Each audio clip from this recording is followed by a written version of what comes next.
안녕하세요 성도 여러분, 12월 4일 말씀 묵상 시작하도록 하겠습니다. 찬송가입니다. 370장 찬송가. 주 안에 있는 나에게 난 근심이 있으랴. 십자가 밑에 나가 내 짐을 주님을 찬송하면서 할렐루야 할렐루야. 내 앞길 멀고 험해도 나 주님만 따라가리. 4절입니다. 내 주와 맺은 언약은 영불변하시니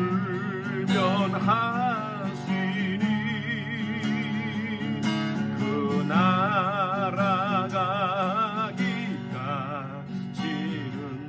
늘 보호하시네. 주님을 찬송하면서 할렐루야 할렐루야. 내 앞길 멀고 험해도 나 주님만 따라가리. 주님을 찬송하면서 주님을 찬송하면서 할렐루야 할렐루야.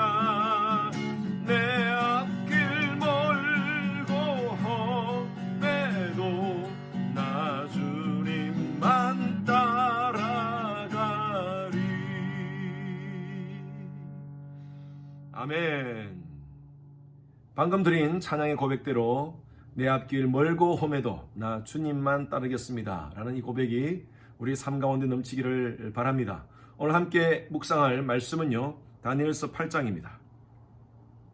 다니엘서 8장 18절부터 22절까지 말씀 읽겠습니다. 18절부터 22절까지 말씀입니다. 자, 18절 읽습니다. 그가 내게 말할 때에 내가 얼굴을 땅에 대고 엎드리어 깊이 잠들매 그가 나를 어루만져서 일으켜 세우며 이르되 진노하시는 때가 마친 후에 될 일을 내가 내게 알게 하리니 이 환상은 정한 때 끝에 관함이니라. 내가 본 바 두 뿔 가진 숫양은 곧 메대와 바사 왕들이요 털이 많은 숫염소는 곧 헬라 왕이요 그의 두 눈 사이에 있는 큰 뿔은 곧 그의 첫째 왕이요 이 뿔이 꺾이고 그 대신에 네 뿔이 났은즉 그 나라 가운데서 내 나라가 일어나되 그의 권세만 오타리라. 자, 말씀드린 대로 다니엘은 하나님께서 주신 계시를 기록하고 있습니다. 히브리어 그리고 아람어를 번갈아 하면서 정말 그 시대에 꼭 필요한 메시지, 그런데 그 시대뿐만 아니라 앞으로 일어날 모든 세대 가운데 필요한 메시지를 다니엘은 계시를 받아 증거하고 있습니다. 여러분, 우리가 신약 구약이라고 이렇게 말씀하지 않습니까? 구약은요 Old Testament, 신약은 New Testament라고 얘기합니다. 구약은 예수님 시대 이전에 하나님께서 주신 언약입니다. 신약은요 예수님 이후에 주신 하나님의 언약입니다. 언약은 약속이고요 약속은 꼭 성취되는 것입니다. 저들이 받은 이 구약과 신약의 말씀은요 성취되었고 또 앞으로 성취되어질 것입니다. 성경은요 이중적 계시고요 이중적 성취입니다. 하나님께서 그 시대에 앞으로 일어날 일, 역사적으로 일어날 일에 대해서 말씀하시지만 궁극적으로 예수님께서 오시는 그 세컨드 커밍 때 일어날 일들에 대해서 이중적으로 성취가 일어난다는 말씀입니다. 그래서 이 다니엘서에 일어나는 많은 역사적인 사건들, 그 사건들은 이미 다니엘이 BC 600년에 그때 예언을 받아서 기록한 것이지만 500년, 400년, 300년 그 후에 신약시대에 그 모든 것들이 역사적으로 다 일어났었습니다. 그러나 그것으로 끝나는 것이 아니라 제가 어제 말씀드렸죠. 느부갓네살 왕이 꾼 그 신상을 뜨인돌이 날아와서 그 모든 나라들을 다 부서뜨립니다. 여러분, 이 뜨인돌의 환상은 바로 예수님께서 마지막 날 오실 그 종말을 의미합니다.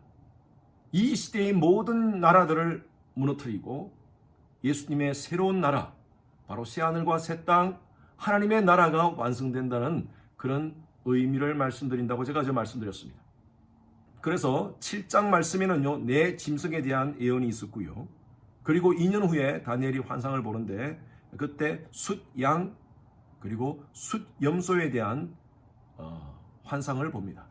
우리가 어제 묵상한 말씀대로 숫양에게도 숫 염소에게도 뿔들이 있었습니다. 이 뿔은요, 권세, 파워를 의미합니다. 엄청난 파워를 가진 숫 양이 있었고요. 그 후에 나타나는 숫 염소가 있었습니다. 바벨론 이후에 일어난 나라들입니다. 메디아와 바사, 바로 페르시아를 의미하고요. 한 뿔이 더 컸다 그랬어요. 그 큰 긴 뿔은요, 바로 이 페르시아, 바사를 의미합니다. 근데 이 숫 양으로 비유한 이 메디아와 바사는요, 결국에는 헬라에 의해서 멸망당합니다. 그래서 이 숫 염소는요, 숫 양으로 이어온 이 숫 염소는 현저한 한 뿔이 있었다 그랬어요. 바로 알렉산더를 가리킨다고 제가 말씀을 드렸죠. 자, 이것은 제가 하는 얘기가 아니라 성경에 다니엘이 이 꿈을 꾸고 천사가 나타나서 이것을 해석을 해주는데 오늘 그 말씀이 바로 이 말씀입니다. 18절 말씀 보십시오. 그가 엎드려 깊은 잠을 잘 때에 그가 나를 어루만져서 일으켜 세웠다 그랬어요. 제가 목회를 처음 시작할 때, 우리 주님의 교회 목회를 시작할 때 정말 하루에 2시간, 3시간 그렇게 자면서 목회를 하다 보니까 너무너무 몸이 피곤했습니다. 목회한 지 한 1년 됐을 때에 제가 새벽 기도를 하다가 졸도를 했습니다. 그때 저희 어머님이 한국에서 와 계셨고 제 아내도 굉장히 놀랬죠. 저희 교회 장로님들도 계셨고 새벽 기도 하다가 졸도를 하고 거의 한 15분, 20분 후에 깨어났습니다. 제가 깨어났을 때는요, 911에서 벌써 출동한 상태였고요. 제가 누워있는 그 상황에서 성도님들과 제 아내와 제 어머님이 울면서 기도했을 때입니다. 감각이 귀부터 살아나더라. 제가 깨어났습니다. 제가 이런 얘기를 하니까요, 우리 주위에 있는 목사님들이, 야, 목사님 혹시 입신하신 거 아닙니까? 혹시 하나님께서 계시 주신 게 없습니까? 라고 말씀하셨어요. 예, 없었습니다. 저는 아무 생각이 없고요. 그냥 제 기억 속에는 설교하다가 넘어졌고, 그리고 눈 뜨니까 성도들이 계신 것 외에는 기억이 없었습니다. 지금 이 다니엘은 이 환상을 봤습니다. 이 지금 기절한 상태에서, 깊이 잠들었다는 것은 기절한 상태죠. 이 기절한 상태에서 환상을 봤는데, 자 보십시오.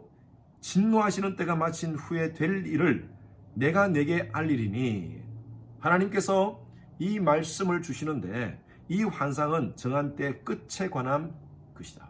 정한 때 끝이라고 있어요. 하나님의 정한 때가 있다는 것입니다. 자, 그러면서 20절에 숫 양에 대해서, 두 뿔 가진 수양에 대해서 얘기합니다. 메대와 바사 왕들이요 라고 표현되어 있죠. 아까 제가 말씀드린 대로 이 두 뿔은 바로 메대와 바사를 의미하고요, 조금 더 긴 뿔은 바로 바사를 의미했습니다. 근데 그 뒤에 보십시오. 털이 많은 숫염소는 헬라 왕이요. 바로 이 털이 많은 숫염소, 곧 헬라 왕, 누구를 의미하겠습니까? 여러분, 이때는요, BC 지금 600년경입니다. 그런데 알렉산더를 의미하는 이 헬라 왕을 얘기하고 있습니다. 다니엘이 앞으로 되어질 300년 후에, 이 알렉산더는 약 BC 300년대 사람이거든요. 300년 후에 되어질 일에 대해서 하나님께서 계시를 주셔서 이 말을 하는 거예요. 그런데 여러분, 신비하지 않습니까? 그 현저한 뿔을 가진 그 존재가 바로 이 헬라 왕 알렉산더였고요. 그 두 눈 사이에 있는 큰 뿔은 곧 그 첫째 왕이요라고 표현되어 있죠. 헬라의 첫째 왕 알렉산더입니다. 그리고 나중에는 이 뿔이 꺾입니다. 꺾이고 내 뿔이 났은즉 그 나라 가운데 내 나라가 일어나되 그의 권세만 못하니라. 알렉산더가 가졌던 그 엄청난 파워, 그 당시에는 알렉산더가 그 지역 전체를 정복했죠. 그리고 그 정복된 나라들을 알렉산더가 죽고 나서 부하 4명이서 나누어서 다스립니다. 근데 두 사람은 역사에서 그렇게 많이 드러나지 않고요. 두 사람은 드러납니다. 한 사람은요 셀류커스라는 사람이고 한 사람은 프톨럼이라는 사람입니다. 이 두 사람은 이스라엘의 역사에 큰 영향을 끼치게 됩니다. 그저께 우리 저희 교회 성도님 한 분이 전화를 주셨어요. 요한계시록을 읽어 나가는데 목사님 14만 4천 명이라는 이 의미가 무엇입니까? 라고 저한테 말씀을 하시더라고요. 여러분은 성경을 해석하는 두 가지 해석 방법이 있습니다. 하나는요 상징적 해석이고요. 하나는요 문자적 해석입니다. 근데 어떨 때 상징적으로 해석해야 되고 어떨 때 문자적으로 해석해야 됩니까? 여러분 참 이것이 힘듭니다. 그래서 우리가 바른 복음에 서 있는 그런 말씀 중심으로 성경을 연구하고 개혁주의적 사고를 가진 목사님 밑에서 설교를 들어야 될 이유가 바로 이 이유입니다. 성경을 어떨 때는 문자적으로 해석해야 할 때가 있고요. 어떨 때는요 상징적으로 해석해야 될 때가 있습니다. 요한계시록에 나타나는 여러 가지 이 숫자, 특별히 14만 4천 명, 이걸 가지고 많은 이단들이 나타났습니다. 신천지도 대표적인 이단입니다. 14만 4천 명만 구원받는다라고 얘기합니다. 제가 이 말씀 다 드리면 시간이 없어서 제가 말씀 못 드립니다. 요한계시록 7장 13절 14절에 보면 14만 4천 명이라는 이 숫자를 언급하면서 셀 수 없는 무리라고 표현되어 있습니다. 여러분 이 셀 수 없는 무리가 무엇을 의미할까요? 신천지에서는요 14만 4천 명만 구원받는다고 해서 그 숫자가 다 채워지면 예수님께서 오신다고 얘기합니다. 실제적으로 신천지의 숫자는요 14만 4천 명이 넘었다고 합니다. 그런데 왜 예수님이 안 오십니까?